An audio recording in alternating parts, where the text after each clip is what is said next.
दोस्तों नमस्कार, मैं हूँ विनीता यादव। महाराष्ट्र चुनाव में बस कुछ ही समय बचा है, कुछ ही दिन। और इसी के पहले एक ऐसी खबर सामने आई है जिसमें ऑफर मिल रहा है कि भाई 53 करोड़ दे दीजिए और 63 सीटें ले लीजिए। ईवीएम को हैक करने का ऑफर है। कौन दे रहा है ये ऑफर? कौन ये करने वाला है काम? ये बहुत बड़ी बात है। इन सब के बीच में इलेक्ट्रॉनिक वोटिंग मशीन यानी कि ईवीएम एक बार फिर से बड़ी चर्चा में है। खुद को विसल ब्लोअर बताने वाला एक शख्स सामने आता है। एक टीवी चैनल की ये खबर है जिसमें ये जानकारी बताई गई है। बड़ी बात यह है कि टीवी चैनल इस तरह की खबर को सामने दिखा रहे हैं, बता रहे हैं कि लोग इस तरह का दावा कर देते हैं जो भारत की ईवीएम के बारे में विस्फोटक दावे की सुर्खियां भी बटोर रहे हैं। अमेरिकी रक्षा विभाग की तकनीक का इस्तेमाल करके ईवीएम हैक करने का दावा कर रहे हैं। यहाँ पर सैयद शुजा महाराष्ट्र के नेताओं को फोन कर रहे हैं और उनकी पार्टी को ईवीएम हैक करके चुनाव जिताने का लालच दे रहे हैं। उनका दावा है कि अमेरिकी रक्षा विभाग में कॉन्ट्रैक्ट पर वो काम करता है। महाविकास अघाड़ी के नेताओं को उन्होंने फोन करके इसी तरह का कुछ ऑफर दिया। जैसे इस वरिष्ठ सांसद को ये ऑफर मिलता है, उसके बाद वो एक टीवी चैनल पर पहुंच जाते हैं और उन्हें बता रहे हैं कि कैसे उनको ये ऑफर मिल रहा है। एक व्यक्ति उन्हें फोन करता है और इस तरह का ऑफर उन्हें दे रहा है जिसने कुछ वर्षों पहले दावा किया था कि सरकार ईवीएम के जरिए चुनाव को अफेक्ट कर रही है, प्रभावित कर रही है, और अब वो खुद भी ऐसा करने का दावा कर रहा है। ये व्यक्ति पहले ऐसे कह रहा था लेकिन अब खुद कर रहा है। उसके बाद ये टीवी चैनल इस व्यक्ति से खुद फोन करते हैं, उनसे बात करते हैं और उनके दावों की पड़ताल करते हैं। बहुत दिलचस्प है, इस चर्चा को जरा सुनिए। इससे आपको पता चलेगा कि कैसे ईवीएम में हैकिंग हो सकती है। रिपोर्टर, जैसा कि मैंने आपको बताया था मैसेज पर, हमारे सबसे महत्वपूर्ण सहयोगियों में से एक हैं। उनका जो काम देख रहे हैं वो मेरे साथ हैं। उनको काम देना है और वो आश्वस्त हैं, लेकिन आपसे फ़ेस टू फेस मिलना चाहते हैं। तो क्या मैं वीडियो कॉल पर उन्हें जोड़ सकता हूँ? सैयद शुजा, मुझे 1 मिनट दीजिए।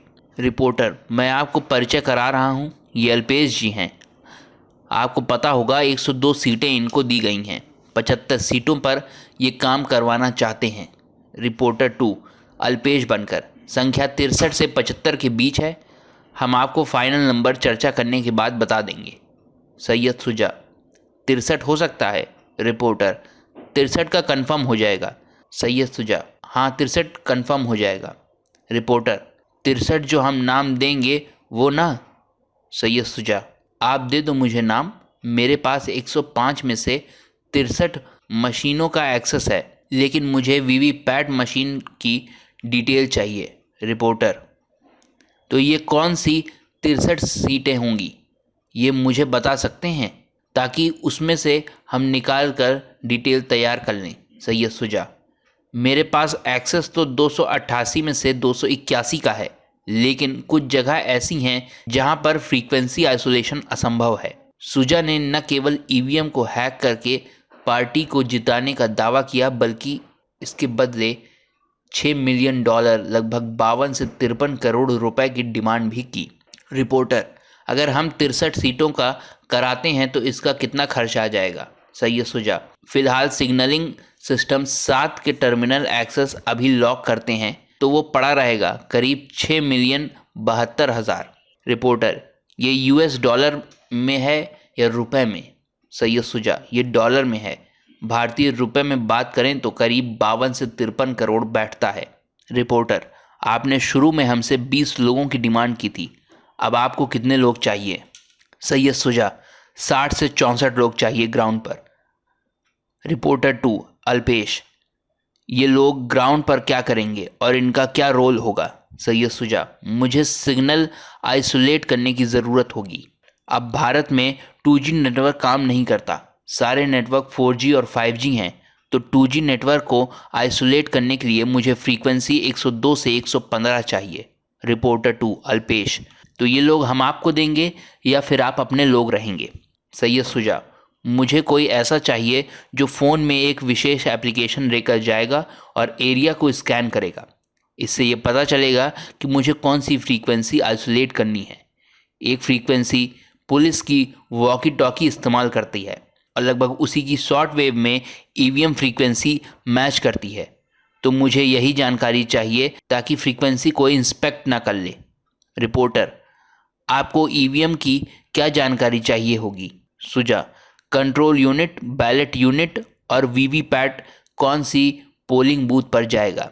वो पीडीएफ में आता है और उसका सीक्वेंस भी होता है। ईवीएम में सबसे बड़ा चैलेंज है कैंडिडेट और पार्टी का सीक्वेंस कोड, जो कांग्रेस का INNP, बीजेपी का INBP है। क्षेत्रीय पार्टी का अलग अलग होता है। हर उम्मीदवार का उसके साथ सीक्वेंस जुड़ता है। मान लीजिए 300 पोलिंग बूथ हैं, तो इसमें से कांग्रेस का उम्मीदवार 50 सीटों पर ईवीएम में नंबर 1 पर रहेगा, वहीं अन्य 50 पर कांग्रेस का ही उम्मीदवार नंबर 2 पर हो सकता है। अब अगर मैं 100 मशीनों पर एक साथ काम करता हूं तो मेरे हाथ से बीजेपी जीत जाएगी, तो ये नहीं चाहता मैं। अगर मेरे पास वीवीपैट का डिटेल है तो मैं उससे बटन पर कौन सा उम्मीदवार है वो पता कर सकता हूं। इसकी जानकारी आप रिटर्निंग ऑफिस से पूछो, वो आपको दे देंगे। रिपोर्टर, वीवीपैट की जानकारी मिलने के बाद आप हॉकिंग कैसे करेंगे? क्या ये मतदान के बाद होगा? सुजा, मैं इसे पहले से प्रोग्राम करूंगा और अगर ये बीजेपी के पक्ष में पहले से प्रोग्राम है तो मैं चुनाव के दिन ट्रांसमिशन शुरू होने से पहले इसे पलट दूंगा। मैं इसे इंस्पेक्ट करूंगा और अपनी तरफ से एक फ़ाइल चुनाव आयोग को भेजूंगा और उन्हें लगेगा कि ये उनकी फ़ाइल है। रिपोर्टर, क्या ये चुनाव के दिन या मतगणना के दिन किया जा सकता है? सुजा, 2 से 3 दिन महत्वपूर्ण हैं। अगर ईवीएम चालू नहीं भी है तो भी ट्रांसमिशन होता है। जब मशीन खोली जाती है तो एक नई फाइल आती है और फिर ट्रांसमिशन की गिनती होती है। ये उनके लिए आसान है। मुझे अगले 3 दिन तक सतर्क रहना होगा और हर घंटे स्कैन करना होगा कि ट्रांसमिशन हो रहा है या नहीं। तो ये चर्चा आपने सुनी। ये पहली बार नहीं हुआ है जब शुजा ने दावा किया कि वो ईवीएम को हैक कर सकता है और एक पार्टी के पक्ष में मशीनों में हेराफेरी कर सकता है। 21 जनवरी 2019 को सैयद शुजा ने लंदन में भारत पत्रकार संघ द्वारा एक प्रेस कॉन्फ्रेंस आयोजित की, जहां उसने वीडियो कॉल के जरिए कई खुलासे किए थे। शुजा ने आरोप लगाया कि उसने 2009 से 2014 तक electronic corporation of India limited यानी कि ECIL के साथ काम किया था और 2014 के लोकसभा चुनाव में इस्तेमाल की गई ईवीएम को विकसित करने वाली टीम का हिस्सा था वो। तब उसने कहा कि इन मशीनों के साथ स्पेसिफिक फ्रीक्वेंसी का इस्तेमाल किया जाता है और उसी से छेड़छाड़ होती है और इसी वजह से संभावित रूप से चुनावी परिणाम में हेरफेर हो सकता है। 2013 में electronic corporation of India limited के साथ काम करते हुए ये उन्होंने एक्सप्लोर किया। इसके अलावा उसने ईवीएम की हैकिंग को हैदराबाद के किशनबाग में सांप्रदायिक झड़पों से जोड़ा, जिसके बाद स्थानीय पुलिस ने उसे निराधार बता दिया। शुजा के दावे ईवीएम हैकिंग की तकनीकी पहलुओं तक सीमित नहीं रहे थे।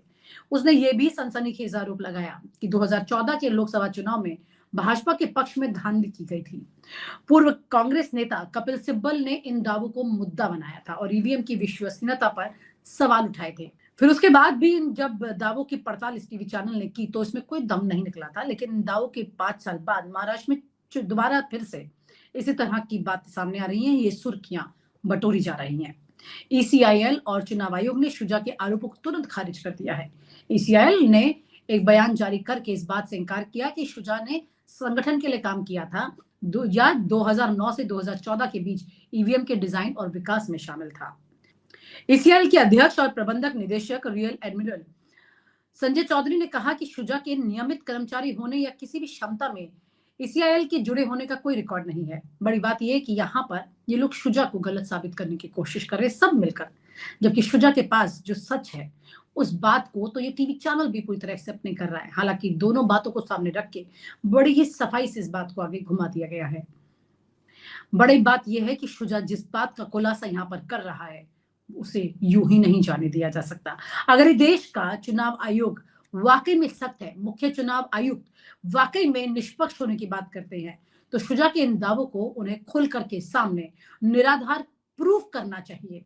सिर्फ जबानी बातें बोलकर या नजरअंदाज करके खत्म नहीं कर देना चाहिए।